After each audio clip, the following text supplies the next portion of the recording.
Ito yung kwento kung bakit nanakaw yung bike ko mga tol. January 6, 2024, alas 6:21 ng gabi. Nanakaw yung bike ko dahil sa sobrang katangahan ko. Naiwanan ko yung bike ko sa labas ng shop. Kasalanan ko rin ang lahat kung bakit nanakaw. Dahil napaka-irresponsible ko. Walang ibang dapat sisihin kundi ang sarili ko din. Dahil binigyan ko ng pagkakataon ng mga magnanakaw na manakaw ang bike ko. Kaya ang resulta, kamot sa ulo.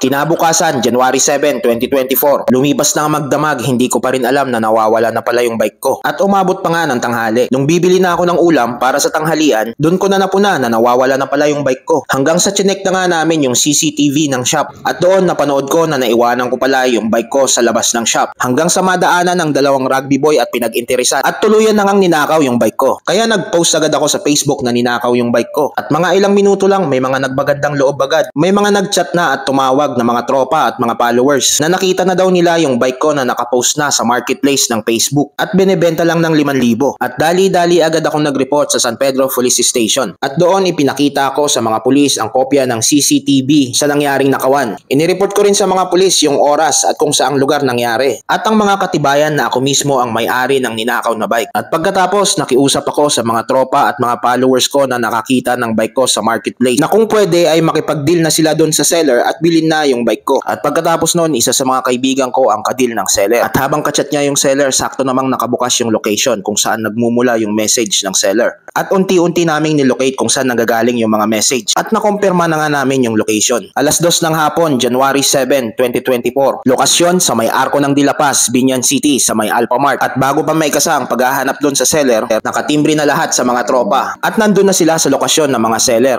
At nakonfirm nga nila na nandun na nga yung subject. At naghihintay na lang sila ng go signal. At nakumpirma din namin na may ibang kadil pa yung seller. At pinapasukat pa yung bike sa ibang kadil nila. At pagdating nga namin dun sa lugar at kasabay ng mga pulis, animoy eksena sa pelikula at biglang naglabasan ng mga tropa. At nagulat din yung isang kadil nila kung bakit may mga pulis. At hindi na nga nakapalag yung seller at matagumpay ang paghahanap namin sa kanila. Hindi ko na nakuna ng video ang buong eksena ng operation dahil pinagbawalan na kami ng mga pulis. Yung nahuli po sa operation ay hindi po sila yung mga magnanakaw. Sila po yung nakabili ng bike ko doon sa mga magnanakaw. Ang dahilan nila, hindi daw nila alam na nakaw yung bike ko. Nabili daw nila sa magnanakaw yung bike ko sa halagang 2,500, bentang adik. At pinost agad nila ang bike ko sa marketplace ng Facebook sa halagang 5,000. Malas lang nila dahil nakita ng mga tropa, kaibigan at mga followers ko sa Facebook yung post nila sa marketplace. At doon na nga nagtapos ang operation sa paghahanap ng bike ko. At dinala na ng mga pulis yung mga seller ng bike ko papuntang San Pedro Police Station. At para kunan ng statement at para makasuhan na rin ng pambansang batas ang anti-fencing law. Kaso sa mga bumibili ng mga nakaw na gamit. Hindi ko na sila kinasuhan, bahala na yung mga pulis. At isa pa, hindi naman sila yung kumuha ng bike ko na nakunan sa CCTV. Ang gusto ko lang talaga ay mabawi yung bike ko.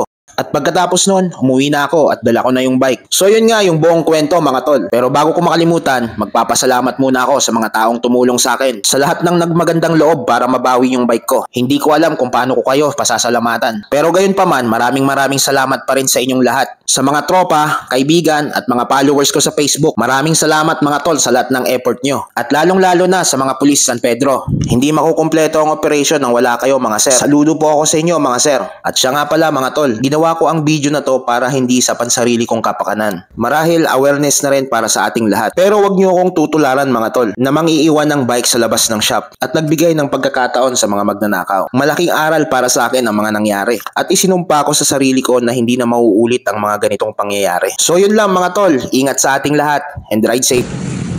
Boy! Yan yung vlog mo to, mapasa ko sa'yo. Salamat nga pala sa mga kaibigan natin dyan. Mga tol, salamat sa tulong. Nabawi ko na yung bike ko. Yeah! Ano boy, iwan mo ulit yan mamaya sa labas. Iwan mo ulit sa labas. Iwan mo ulit yan mamaya sa labas. Mga ano, 3 oras ulit. Ugong!